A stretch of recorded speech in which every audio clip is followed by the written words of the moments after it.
think the phrase peak oil produces a strong emotional reaction one way or the other. So if you're trying to get people to think about something, if you're trying to get people to sit up a bit, then it's a quite useful phrase.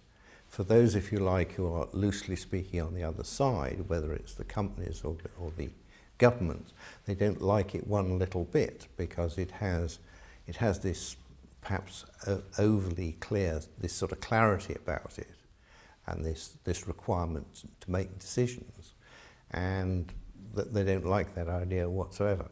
We're dealing with a dysfunctional culture in the energy industry the same way as the world had to deal with a really dysfunctional culture in the investment banking community. It's different in that this time there are many people warning. Many people in and around the oil industry, the industry task force, a cross-section of British industry, the International Energy Agency, for heaven's sakes, in some coded form. That's as though the World Bank was warning 5 years ago, ahead of the financial crash, that it would happen. And yet still, they're not listening. Most boardrooms are not listening. Most governments are not listening.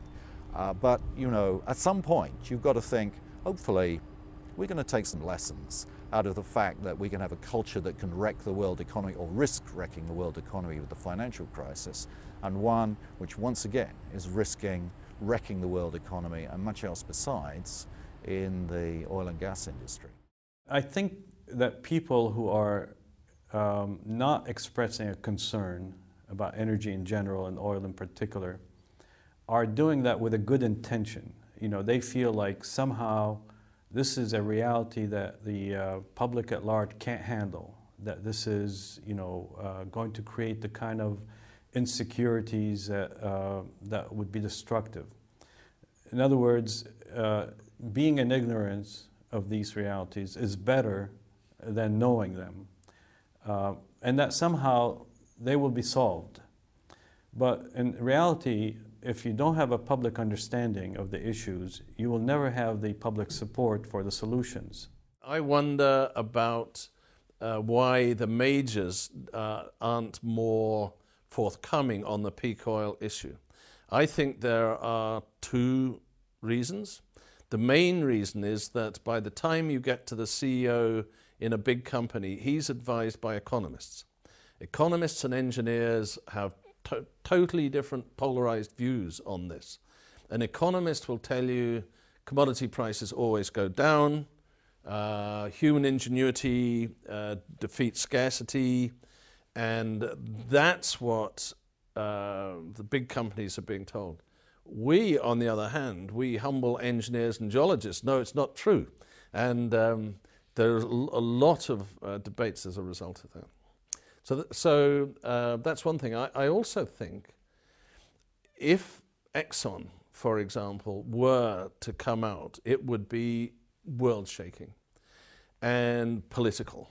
And maybe they don't want to go there.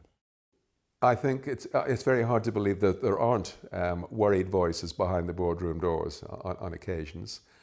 I think that, well, I find it hard to believe that the companies cannot see that the exploration record suggests that there's a real problem with new discoveries. But I know that people in the major company, the IOCs, have tremendous belief in technology and tremendous belief that technologies which are being developed will improve recovery efficiency.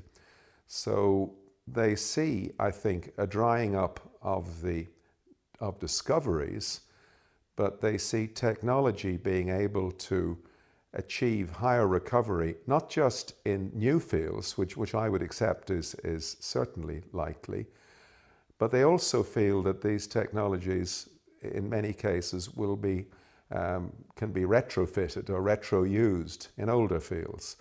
And that's something that I find a little bit more difficult to accept. It's not easy once a field has been developed to change the way, the technology that you're using to exploit that field, to deplete that field. There is a pushback to the notion that there is a plateau in oil supplies, which is largely based on lack of information or lack of research. In fact, if you look at published information, for example, British Petroleum's annual statistical report, it very clearly shows that from 2003 forward, oil has hardly moved. So the information is there. If you look at some of the advertising that Chevron has been putting out for years now, they clearly say we're halfway through the world's reserves. The information is there.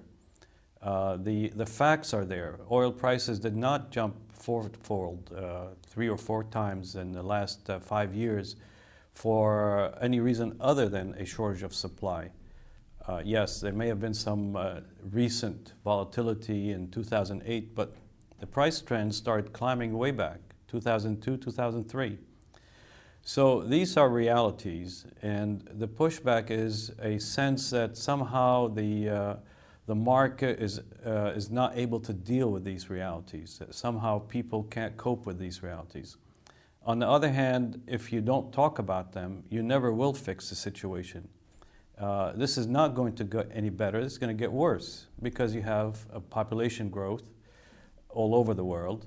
You have a standard of living that is improving all over the world.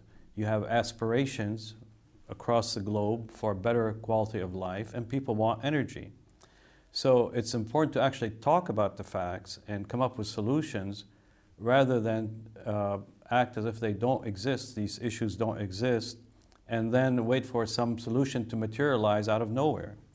That's the role of government. Government is to highlight these issues and fix them, or take a stand to try to fix them.